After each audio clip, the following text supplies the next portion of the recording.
Hey, what is up guys? This is Anthony, aka BatBomb82, and all week long I have been taking a look at the Legacy Collection Mighty Morphin Power Ranger figures. Now we're almost done, and I've already taken a look at all the Ranger figures except for one, the White Ranger. Now taking a look at the front, we can see that the figure is showcased in a window box packaging. We can see that it says Saban's Power Rangers at the top, and on the left, an image of the White Ranger surrounded by gold lightning. And on the bottom right, we can see that it says Legacy Collection White Ranger. Turning the box around, we can see an image of the Build-A-Megazord figure in the center, surrounded by gold lightning in the background. And at the bottom, all the other figures from this wave. So with the box out of the way, let's crack this figure open and see what we have inside. And here is the White Ranger out of the box. And man, I have got to say, this is easily the best figure from all the Ranger ones that I've taken a look at. I have definitely saved the best for last. I am so stoked, so excited to check him out, and I couldn't be prouder to have him in my collection. But before we take a closer look at the figure, let's take a look at the accessories. Now the White Ranger only comes with two accessories. One being Saba, the talking saber, and a holster for Saba. So with the accessories out of the way, let's take a closer look at the White Ranger. Alright guys, now let's take a closer look at the White Ranger here. Now, I'm already just going to say this right off the bat, this is my favorite figure from this line so far. He does fix a couple of things that I really didn't like about some of the other figures. So I just absolutely love him. You know, I've always liked the White Ranger, but he's never really been my favorite, but he is definitely my favorite in this line. So let's take a look at him. So overall, the initial body of the figure is just the same as all the other male figures that we have seen. It's the exact same, with the only real difference being the gloves right here and the boots right here. All those lines right there in the gold are sculpted in, so they are completely different from the other figures. Same thing with the belt, an entirely new belt. That's more of the Gold Ranger belt.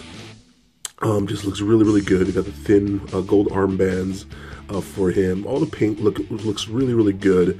You know, for the most part, all the white pieces are molded in white, so they come really, really solid. And I do like the golds that they chose for the armor and things like that. It all looks really, really nice. The helmet, I think, looks great. Again, I love the golds that they used for that. I think those came out really good. You got the nice clean white paint on the side of the face, the silver for the mouthpiece. All the blacks came out really, really sharp. I like this figure so much. We even got a nice glossy black for the actual armor piece. Again, looks really, really good. Now this he does come with Saba, which I think is, I'm so glad he comes with his accessory. You know, my biggest complaint with a lot of the figures is that they didn't come with their, you know, their main weapons. But luckily the Green and the White Ranger do, and this is a really cool Saba weapon, really nicely sculpted, painted. You can see that the tiger coin, white tiger coin right there in the center, looks really, really good. They did such a good job with this. I'm very, very pleased with this. And then he does hold it in either hand, and it just looks so cool. Like, man, it really, seeing something like this really shows the potential that the other figures could have had if they had just came with their main weapons. That's such a big disappointing thing that they didn't, so man, it really, really kills me. And one thing I did notice also, he comes with a more, you know, standard shoulder, where some of the other figures, like I'll bring in the Blue Ranger real quick, how they have this weird line right here, this weird mold right there, where he just has, you know, the smooth shoulders, which all the other Rangers from the Mighty Morphin should have had as well. So I don't know why they did that for those ones, but I'm so glad they cleaned up for the White Ranger. So he just looks really, really cool. I dig him so, so much. Alright, so let's take a look at articulation now. So the head goes all the way up that far, down that much on that disc joint, does turn left and right.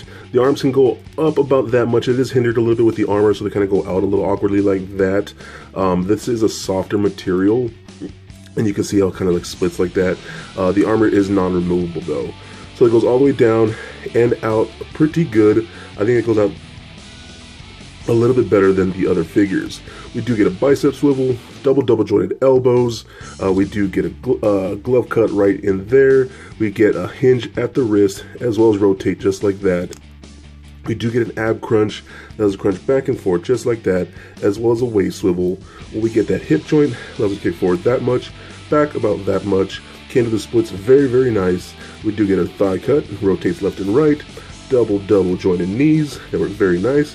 We get a boot cut and a ratcheted ankle joint, allows you to point the toe up and down, and we do get a really good ankle rocker in there. So again, overall, damn, this is definitely my favorite one from this entire line. Like I said, I'm not a huge White Ranger fan. You know, Tommy is not my favorite character, but this figure just has so many good things going for it. I absolutely love it. I highly recommend it, and I think it is definitely a must get. So for a quick size comparison, here he is standing next to a Marvel Legends Captain America figure, as well as a DCUC Batman figure. And for your White Ranger comparison, here he is standing next to a vintage White Ranger and an SH Figuarts White Ranger. And sadly, my vintage White Ranger is missing all of his accessories. And for even more Power Rangers comparison, here he is sitting next to the entire team of Legacy Collection Ranger figures that I've already previously reviewed, and I couldn't be happier that I finally rounded out this entire team. And just for fun, here he is standing next to little Lego Bat Bomb. So there it is, guys, my review of the Mighty Morphin Power Rangers Legacy Collection White Ranger. Now I've finally taken a look at all the Power Ranger figures, but there is still one more left, the Megazord. But I am so happy with this White Ranger. He is absolutely amazing. They seem to have fixed a lot of the things that I struggled from with the other figures. He has better shoulders, great articulation, great paint apps, a great sculpt, and most importantly, he has good accessories that suit the figure. So please comment, like, and subscribe. Stay nerdy, my friends. Peace.